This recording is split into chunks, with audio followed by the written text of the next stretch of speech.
Hola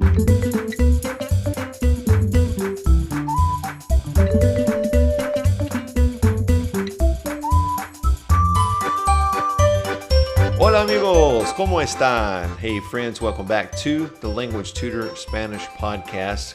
Well, I'm back with the next part of our story.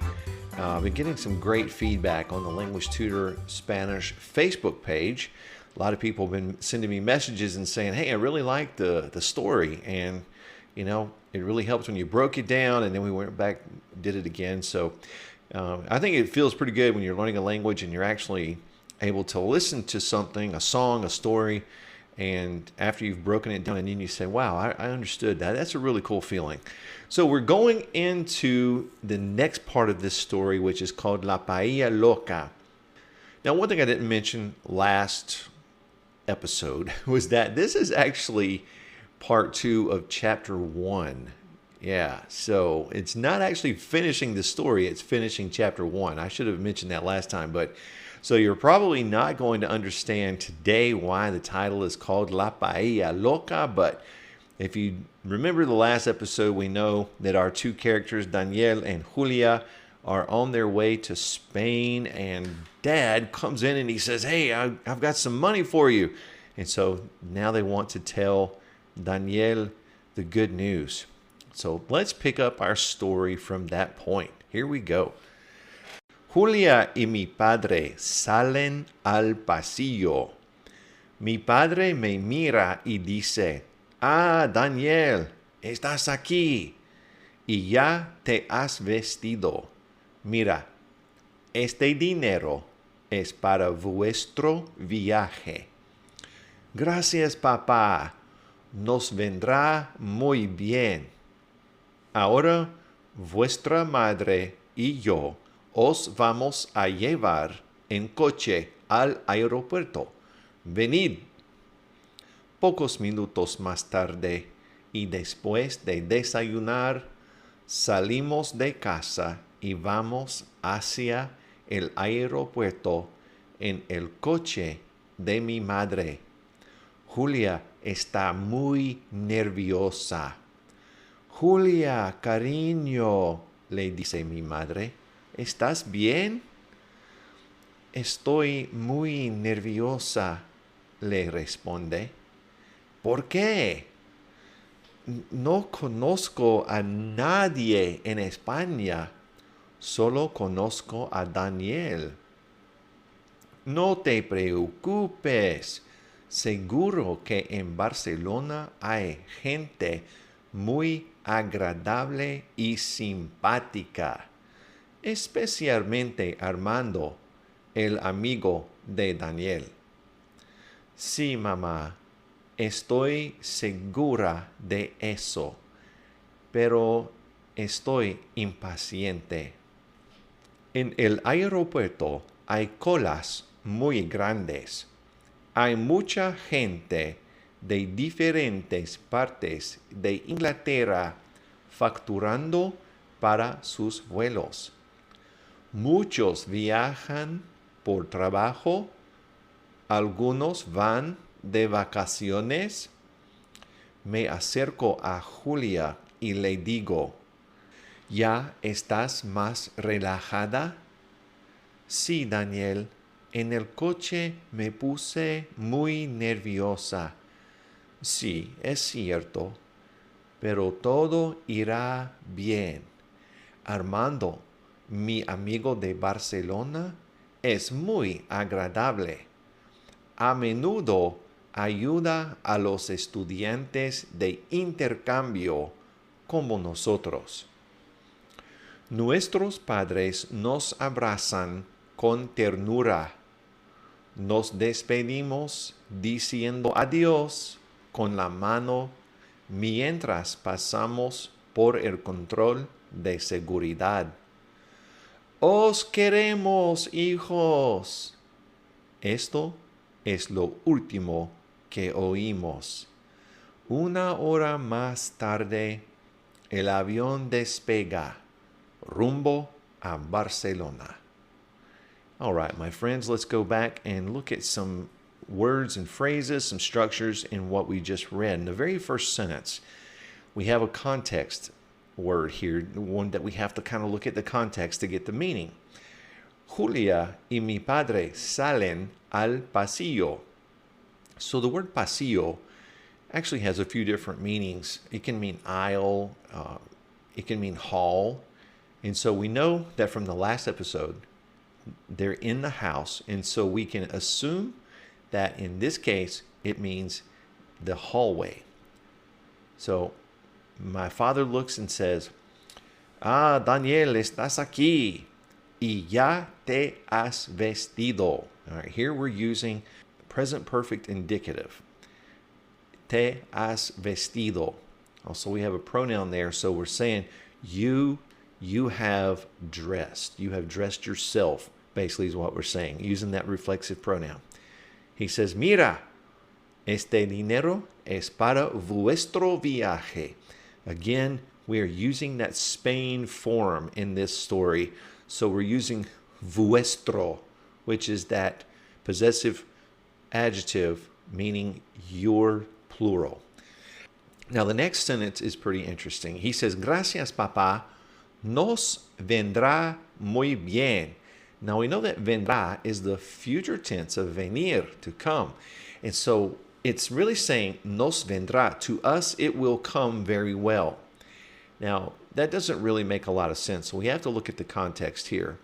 It's really, this is a way of saying it will be very good for us. You know, it'll come to us very well. But that's what we're implying, is that it'll be really good for us. Okay. And then he says, ahora vuestra madre y yo os vamos. Now we're using os again. Vamos a llevar. We're going to take you to the airport in coche. Then he says, venid, using that interesting, somewhat rare command form. He's basically saying, come. After that, we know that they've had breakfast in the next part, and they're going to the airport. Now, it says, Julia está muy nerviosa. We know that she's very nervous. But mom says to her a word, maybe you might know this, you may not. Julia, cariño. Cariño is really implying my affection. It's a nice way of saying dear. Le dice mi madre. To her, says my mother. And she asks her if she's okay.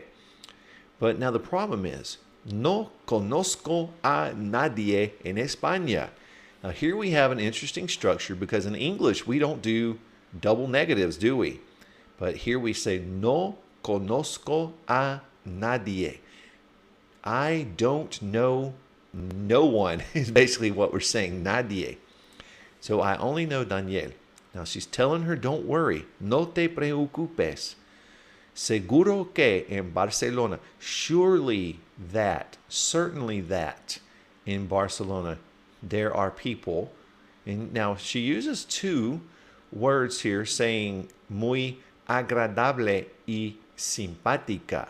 Now really those words kind of imply basically the same thing. They both can mean kind and nice. And so she's really just emphasizing how nice. These people are extremely nice. Don't worry about it. It's going to be fine.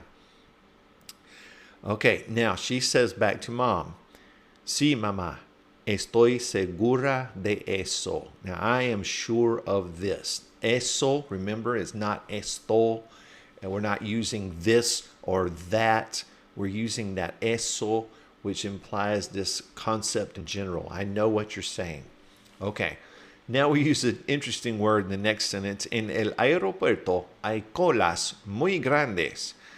Colas has several different meanings, and it can mean lines. It can mean tails, as in the tail of an animal. And so in context, we obviously know that we're not saying, hey, in the airport, there are a lot of very big tails. So we can, by the context, tell that it says lines. Okay. It says, hay mucha gente de diferentes partes de Inglaterra. There are lots of people from different parts of England. Now, here we have facturando. Now, facturando is a very good airport word. It can mean billing. It can mean checking in.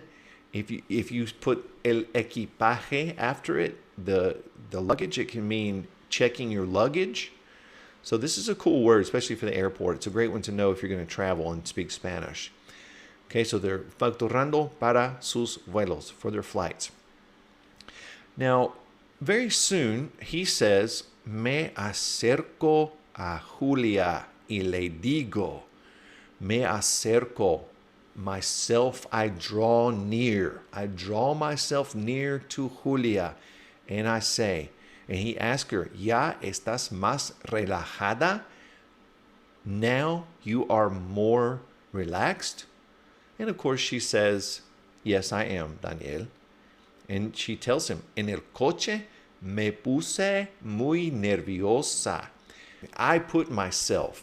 We're really saying something made me nervous, but we're using I put myself. Me puse muy nerviosa. I became very nervous. He uses the future tense, pero todo irá bien.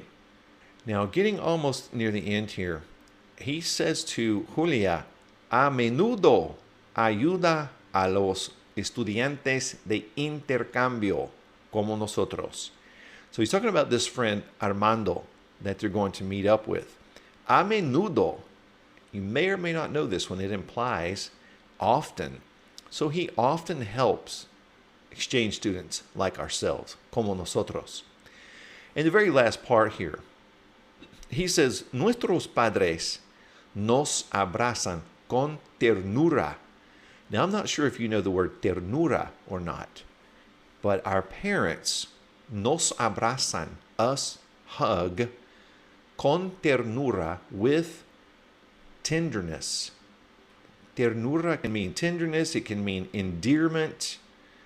And then he says, despedimos, we say goodbye, diciendo adiós, saying goodbye, con la mano, with the hand. So basically we're waving as they pass through security control. And then, of course, the parents yell, os queremos. There's that Spain form again, os queremos. We love you both, kids. And then he says, esto es lo último que oímos. And that is the last that we heard. Una hora más tarde, 1 hour later, more late, as we're really saying, el avión despega. Now, despega means to take off. And here's an interesting word you may or may not know. Rumbo.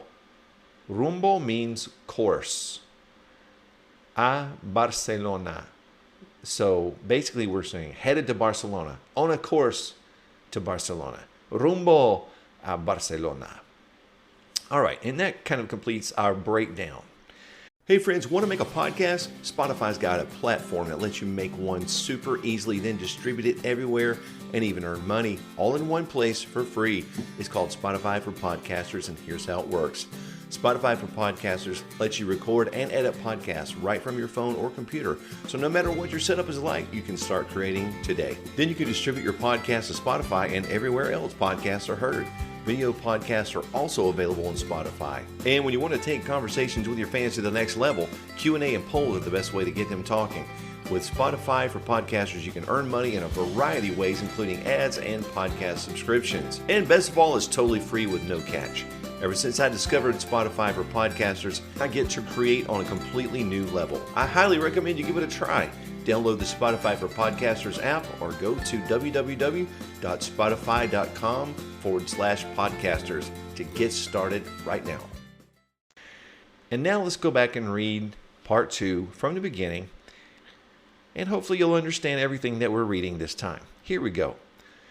Julia y mi padre salen al pasillo. Mi padre me mira y dice, ah, Daniel, estás aquí y ya te has vestido. Mira, este dinero es para vuestro viaje. Gracias, papá, nos vendrá muy bien. Ahora vuestra madre y yo os vamos a llevar en coche al aeropuerto. Venid. Pocos minutos más tarde, y después de desayunar, salimos de casa y vamos hacia el aeropuerto en el coche de mi madre. Julia está muy nerviosa. Julia, cariño, le dice mi madre, ¿estás bien? Estoy muy nerviosa, le responde. ¿Por qué? No conozco a nadie en España. Solo conozco a Daniel. No te preocupes. Seguro que en Barcelona hay gente muy agradable y simpática. Especialmente Armando, el amigo de Daniel. Sí, mamá. Estoy segura de eso, pero estoy impaciente. En el aeropuerto hay colas muy grandes. Hay mucha gente de diferentes partes de Inglaterra facturando para sus vuelos. Muchos viajan por trabajo. Algunos van de vacaciones. Me acerco a Julia y le digo, ¿ya estás más relajada? Sí, Daniel. En el coche me puse muy nerviosa. Sí, es cierto, pero todo irá bien. Armando, mi amigo de Barcelona, es muy agradable. A menudo ayuda a los estudiantes de intercambio como nosotros. Nuestros padres nos abrazan con ternura. Nos despedimos diciendo adiós con la mano mientras pasamos por el control de seguridad. ¡Os queremos, hijos! Esto es lo último que oímos. 1 hora más tarde, el avión despega, rumbo a Barcelona. And my friends, mis amigos, that ends chapter 1 of La Paella Loca. Maybe next episode we'll be able to start finding out why is this story called La Paella Loca. We haven't really talked much about food so far, so who knows what's going to happen. You know, a great reading strategy is to make predictions. That's a great thing to do when you're reading a story. It causes you to think about it, make predictions, look for context clues. It's a great strategy. Well, my friends, I hope this has been a very beneficial episode for you. Please check us out on the Language Tutor Spanish Facebook page. And also be sure to subscribe here on the podcast so you don't miss any episodes that come out. I love practicing with you, and I hope you find it beneficial. But hey, until we meet again, I wish for you and all your family and friends paz y bendiciones, peace and blessings. And I mean that with my heart. I really hope you are blessed, and I hope you're healthy. And I just want to tell you I appreciate you. Well, I'll see you next time. Look forward to practicing with you in the next episode. Hasta pronto.